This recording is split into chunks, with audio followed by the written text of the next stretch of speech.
সময় অনুষ্ঠানে আমরা এমন কয়েকজন মানুষের সান্নিধ্যে আসার সুযোগ পাই যাদের পুরো জীবনটাই একটা শিক্ষা। তেমনই একজন ব্যক্তিত্ব শ্রী মোহন ভট্টাচার্য। তাকে নিয়েই আজকের আমাদের এই সময় অনুষ্ঠান। তার সঙ্গে কথা বলেছেন জয়ন্তী ভট্টাচার্য এবং ডক্টর ভবানী গঙ্গোপাধ্যায়।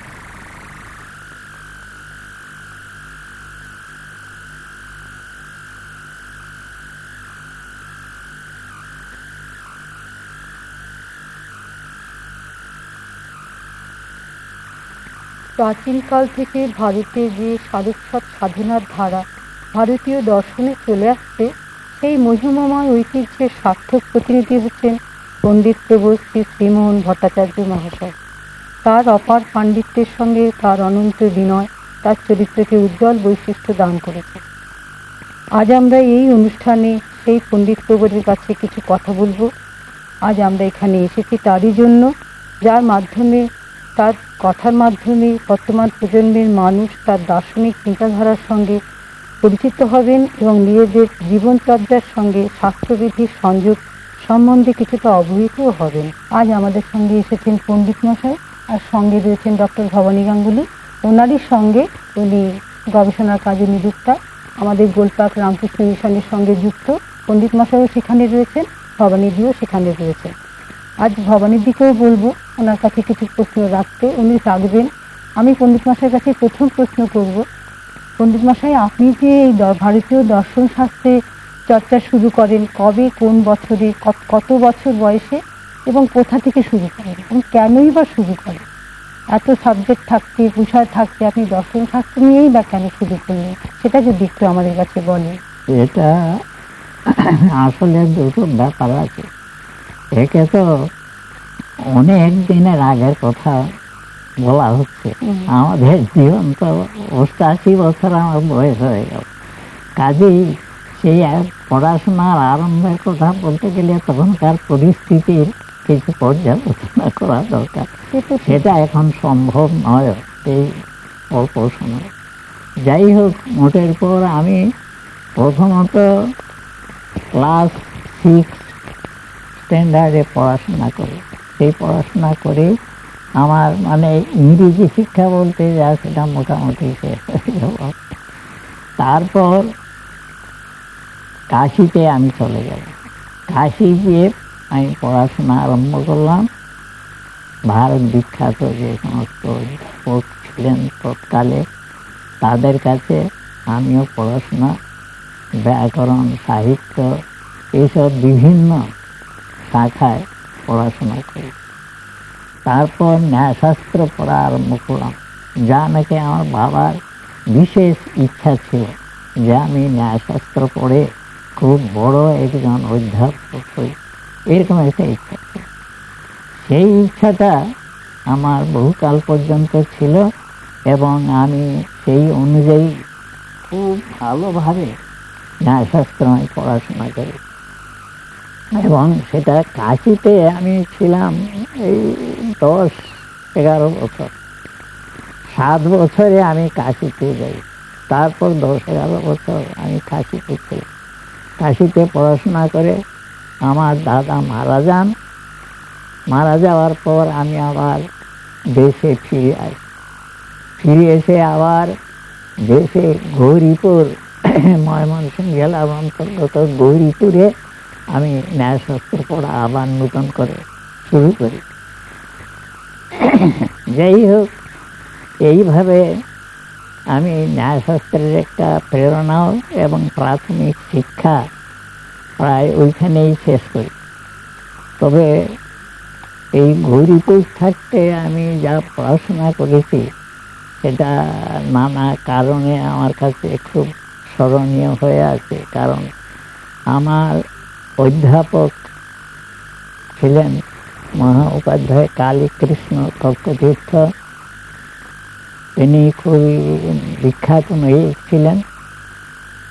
তার কাছে পড়াশোনা কিছুদিন আমি করেছিলাম, বছর 3 বোধ হয়, 3-4 বছর হয়, বহুদিনের কথা, এখন ঠিক পুরোপুরি মনে নেই। যাই হোক, তিনি একটা কথা আমাকে বলেছিলেন একদিন, যে ন্যায়শাস্ত্র পড়ো, কিন্তু একটা কথা মনে রাখবে যে জীবনে যদি বেদান্ত দর্শন ভালো করে না পড়ো, তাহলে কিন্তু জীবনে যে প্রকৃত আনন্দ সেটা কিন্তু পাবে না।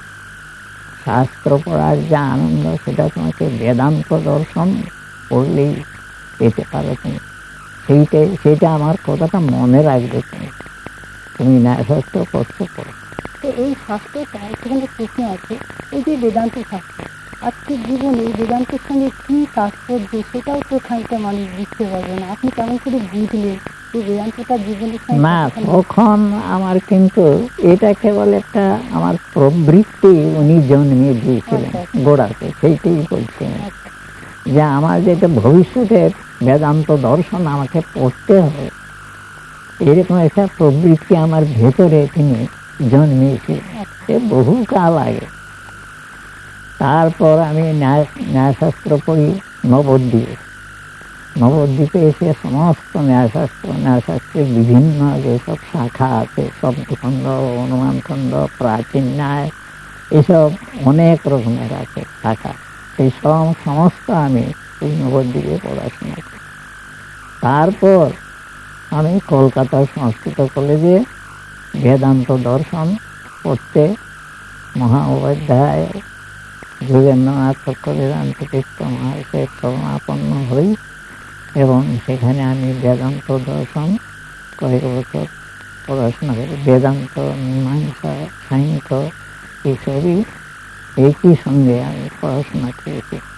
আচ্ছা বন্ধুকুমার স্যার, আপনি প্রেরণা পেয়েছেন আপনার শিক্ষকের কাছে বেদান্ত পড়ার জন্য, এবং আপনি ন্যায়শাস্ত্র পড়ে বেদান্ত শাস্ত্র পড়াশোনা করে, তা বেদান্ত দর্শন আমাদের কি দেয় যে আর ন্যায়শাস্ত্র দিতে পারে না?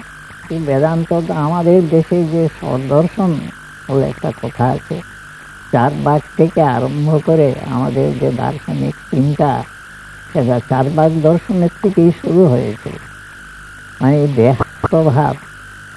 দেহাত্মবাদ যেটা, সেখান থেকে শুরু হয়েছিল, কিন্তু বেদান্ত দর্শনে এসে আমাদের দার্শনিক চিন্তা ভারতে পরিসমাপ্ত হয়েছে, এটাই তারা বলে গেছেন। তার কারণ হলো এর পরে আর কোনো চিন্তা অগ্রসর হয়নি, বা অগ্রসর হওয়ার মতো বোধ হয় আর কিছু ছিল না। যখন অদ্বৈতবাদে পর্যবসিত হয়ে গেল, তখন আর অদ্বৈত একের বাইরে তো আর কিছু নেই, ওই জন্য ওইখানে এসে থেমে গেল জিনিসটা।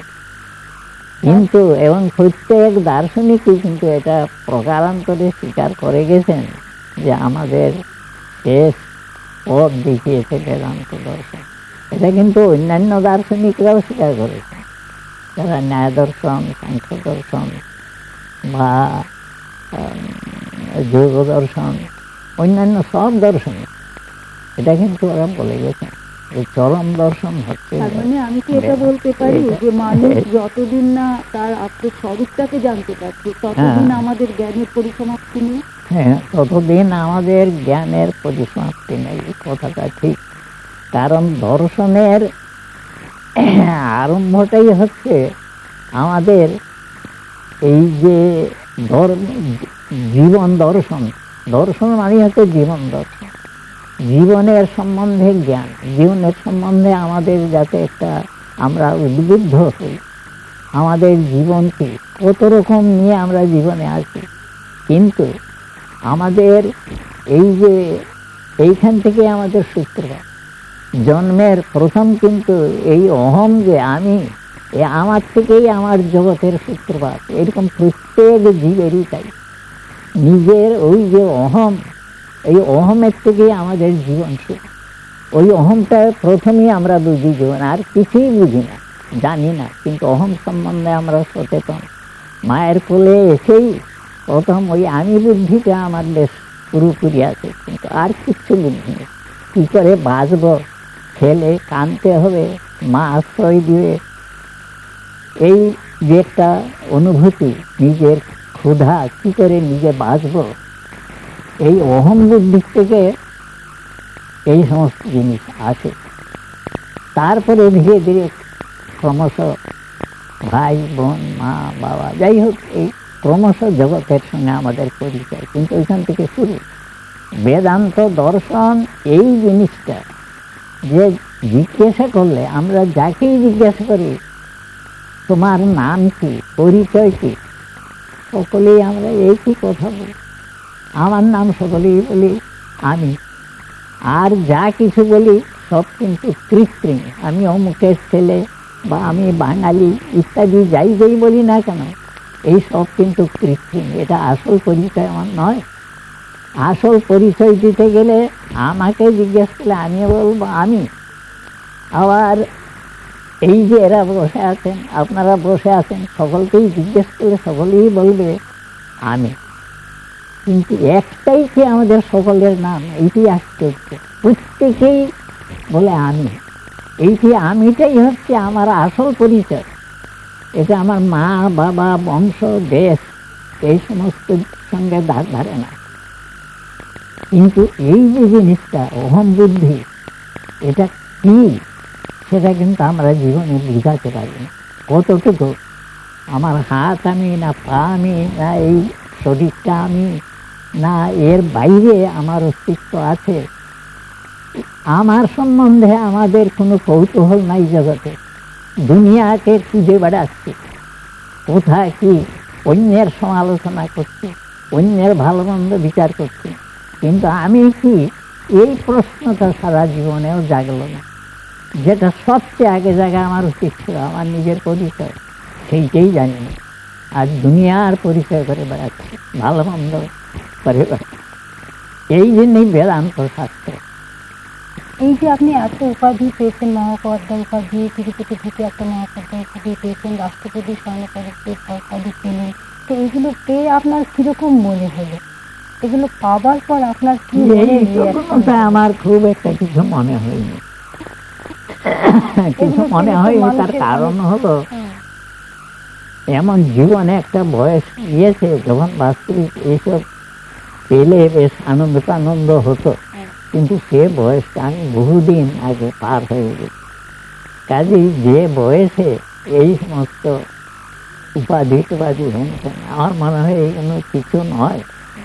দিতে হয় বলে কিছু লোককে আমরা পড়াশোনা করেছি, আচ্ছা ওনাকে তো উপাধি দেওয়া হোক বা একটা সম্বর্ধনা দেওয়া হোক। আচ্ছা বন্ধু, আজকে আপনাকে আমাদের মধ্যে ভীষণ আমরা আনন্দিত। আপনাকে তার জন্য অশেষ প্রণাম জানাচ্ছি। বলতে পারলাম না, তাও বেশ কিছু জানতে পারলাম, যেটা জানার ইচ্ছে ছিল। ভগবানের দিয়ে আমাদের তরফ থেকে তোমাকেও প্রণাম জানাচ্ছি। আমিও খুব খুশি হয়েছি ভিডিওতে এসে, খুবই ভালো লেগেছে।